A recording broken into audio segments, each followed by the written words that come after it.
स्वागत है आपका घूमो बुंदेलखंड में। आप यह दृश्य देख सकते हैं।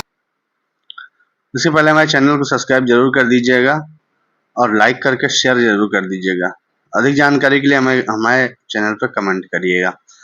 मैं आपको लेकर चल रहा हूँ एक ऐसे स्थान पे जो आपको देख के आप दुर्लभ स्थिति में पड़ जाएंगे। आप सोच भी नहीं सकते होंगे कि एक ऐसा स्थान भी है। 4 लाख वर्ष पुराना यह स्थान जो ना आप जानते होंगे ना आप सुने होंगे, और सुने होंगे तो मैं एक कहानी आपको बताता हूँ। हम आपको लेके चल रहे हैं शरभंग आश्रम। शरभंग ऋषि के उस स्थान पर जो यह 4 लाख पुराना स्थान है। भगवान रामचंद्र जी शरभंग मुनि जी के आश्रम आए थे। शरभंग ऋषि, क्षमा करिएगा, शरभंग ऋषि जी को लेने इंद्र आए थे। उन्होंने कहा था, प्रभु शरभंग ऋषि जी आप चलिए, आपका स्वागत है हमारे लोक में।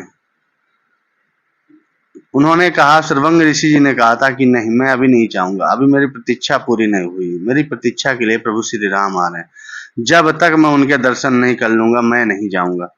तब जाके जब श्री रामचंद्र जी यह दृश्य देख रहे थे, जब वो पहुंचे उस आश्रम में, तब उन्होंने श्री रामचंद्र जी को इसी स्थान पर, इसी आश्रम में कई सारे दिव्य शक्ति युक्त बाण और कई दिव्य शास्त्र उनको दिए थे, कई शास्त्रों का ज्ञान दिया था और एक अद्भुत शस्त्र दिए थे जो प्रभु श्री राम ने उनको अनेकों राक्षसों को मारने में प्रयोग किया था। और ऐसा दिव्य बाण दिया था जो भगवान का वरदान था।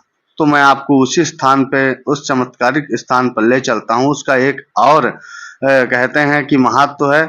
उसका महत्व ये है, एक तो कहावत बनी है कि 100 बार गंगा और 1 बार शरभंगा। मतलब ऐसी कहावत है कि 100 बार आप गंगा नहा लो और 1 बार आप शरभंगा नहा लो। तो सबसे बड़ा महत्व यही है कि 100 बार गंगा नहाने का जो फल नहीं मिलता, वो 1 बार शरभंगा नहाने का फल मिल जाता है।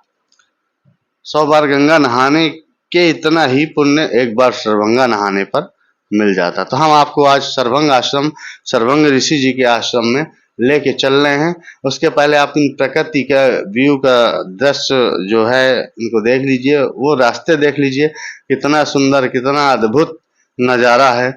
इन पहाड़ों के बीचों बीच जो रास्ते बने हैं, जंगलों के बीचों बीच जो रास्ते बने हैं, वहां तक पहुंचने के लिए एक ऐसा मार्ग बना है जो आप बढ़िया सी पक्की सी सड़क से होते हुए प्रभु के आश्रम पहुंच सकते हैं।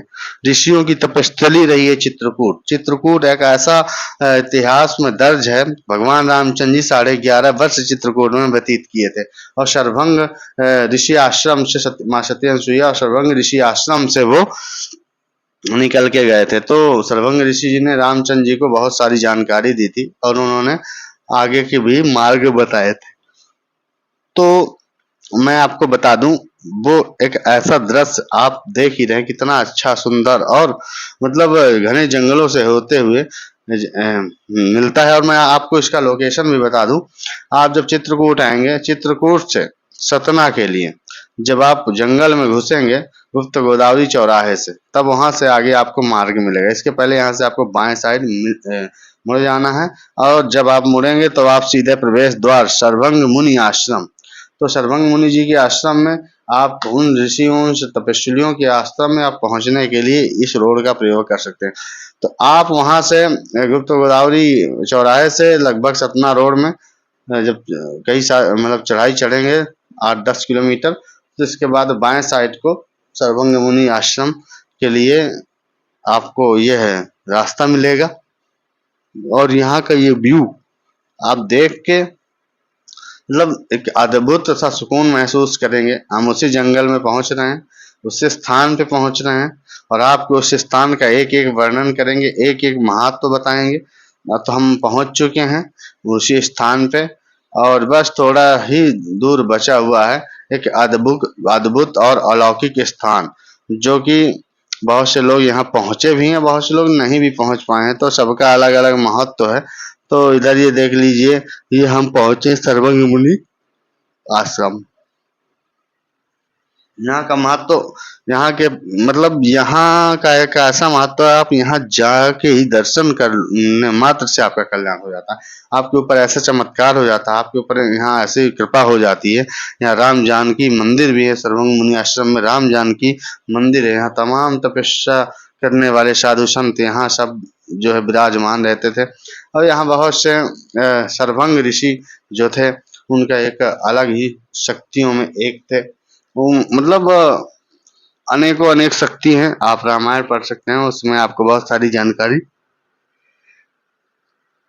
मिल जाएगी। तो हम आश्रम के अंदर पहुंच गए हैं, तो आप यहाँ का पूरा दृश्य देखिए। 4 लाख पुराना ये है आश्रम है, 4 लाख वर्ष पुराना एक यह अद्भुत आश्रम है, जो कि मंदिर बने हुए हैं और यहाँ पे विश्राम करने के लिए बना हुआ मंदिर भी है। तो सब अलग अलग मंदिर हैं। अब हम जाके जब अंदर जाएंगे, देखिए यहाँ पे बाइक खड़ी हैं, चूंकि लोग आते हैं। तो देखिए वहाँ पर कुछ लोग अपना विश्राम करते हैं, बैठे हुए हैं। और वहाँ का ये एक वहाँ से नदी निकली हुई है, तो एक उसका ये दृश्य है।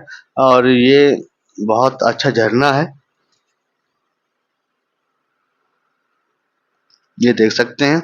वहां से निकली, वहां से दूध की धारा जैसे निकली, यहाँ पर कैसा पानी हो जाता है। उसके बाद यहाँ पर जब हम जाएंगे तो राम जानकी मंदिर है, तो यहाँ प्रणाम करेंगे, यहाँ अंदर दर्शन करेंगे और यहाँ का अद्भुत नज़ारा लेंगे।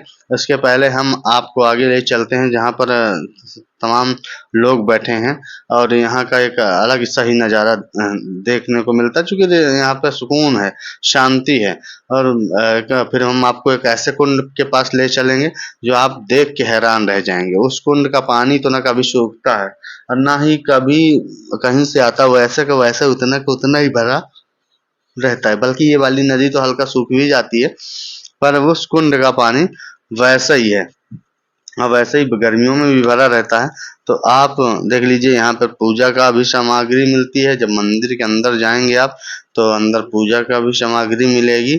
और यहाँ पर देखिए चंदन लगवाने के बाद हम आगे बढ़े तो भैया ने चंदन लगवाया, एक अलग सा ही दृश्य। फिर यहाँ भोले बाबा हैं, बैठे हैं अंदर विराजमान हैं, उनको प्रणाम करते हैं। उनको प्रणाम करने के बाद ये एक ऐसा कुंड है जो 2 कुंड है, कहते हैं 100 बार गंगा और 1 बार सर्वंगा। मतलब कि 100 बार गंगा नहाने का और 1 बार सर्वंगा नहाने का उतना ही महत्व है जितना 100 बार गंगा नहाने का महत्व है।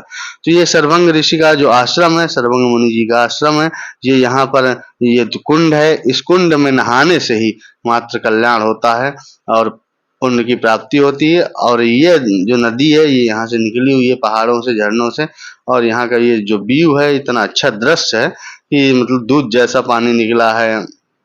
और यहाँ का, तो यहाँ तमाम लोग आते हैं, दूर दराज से नहाते हैं और बहुत सारी गतिविधियां हैं, यहाँ दर्शन करते हैं, कोई पिकनिक मनाता है। पर ये दर्शनीय स्थल है, इसको बर्बाद ना ही करें। और देखिए किस तरह से कितना अद्भुत ये नज़ारा है, कितना अद्भुत।